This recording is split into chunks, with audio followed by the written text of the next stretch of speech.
Hello everyone. For this demonstration, we'll go through a few tips that can enhance your workflow when working with sheets in Revit. So here we are in the basic sample project that's out of the box.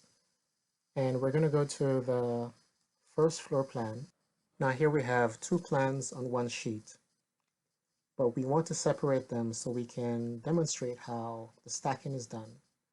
This is a common thing in architecture to have the sheets align on different sheets. It's just more aesthetically pleasing. So here I have another sheet that I have prepared, and I'm just going to drag the second floor plan onto this sheet. Here we are. I'm going to change the scale just so it's a little bigger.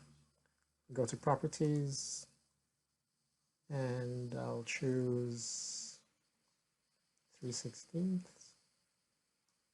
That should be fine.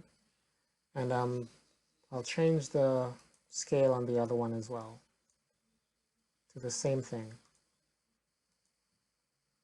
3/16. Now to start the aligning process, we need a reference point. And we can use grids as reference points. So we just want to align the sheet where we think we'll need it. Let's move this up. And we want to measure approximately where our reference point is going to be. In this case, I'm using G grid and 7. So G7 is my reference point. So I just want to measure. I'll use this tool.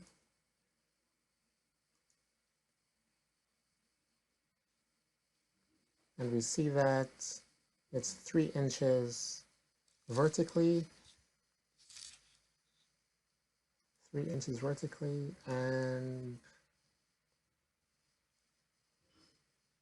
approximately 7 inches horizontally.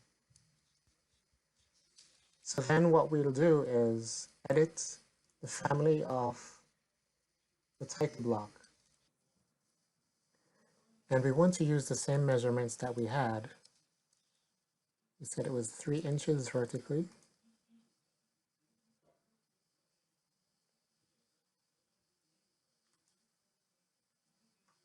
And about 7 inches horizontally. So we'll move this out to 7 inches. And then we're just going to load it back into the family just to get an idea of if it's falling into the correct place. Say overwrite. And it's just about at the reference point at G7. So we'll leave it at this. And we'll go back. And then we'll create a reference line that we'll use as another point of reference. In this case, I'm using a circle, but you could use a line. As a matter of fact, let's add a line as well. One here, one here. Now, reference lines aren't visible in the project itself, so it's okay if it stays in the title block family. We'll load, override, and now when you do a move, MV, and you select your reference, you'll see the printing of the reference line in the title block family. You just select that. Now we move over to the other sheet that has the second floor, and we'll do the same thing. Well, here we can see that grid line G is clipped, so we'll just need to make this So we can go down and see where G is. And there it is. Turn this back off. And you select the move, MV, G7. And back to our reference point that's created by the reference lines within the plan. And that's the simplest way to stack them. So let's make that zoom. And now they're stacked perfectly. In the event that you do not have grid lines in your project, let's move this out the way. You could always use reference planes. So RP, reference plane, make the crosshair here. And if I select this, MV for move, here we have,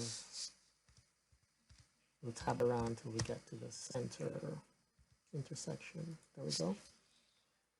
And we can always do that, move. That's in the event that your project does not use grid lines. Grid lines are typically used as reference points in projects. So we'll just click out, we'll do the same thing, MV.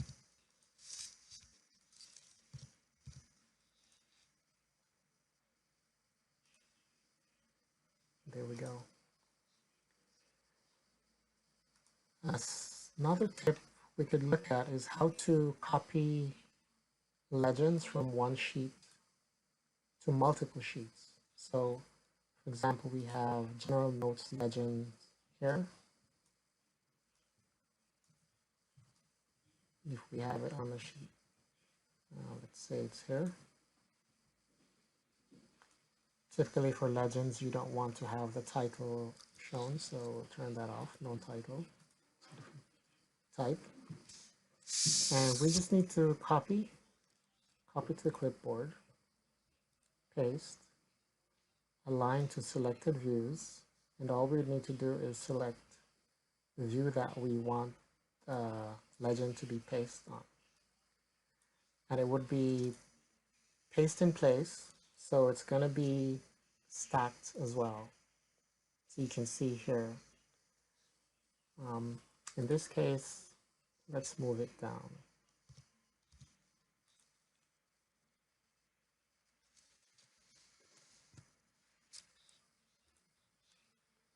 Back here, we'll do the same thing.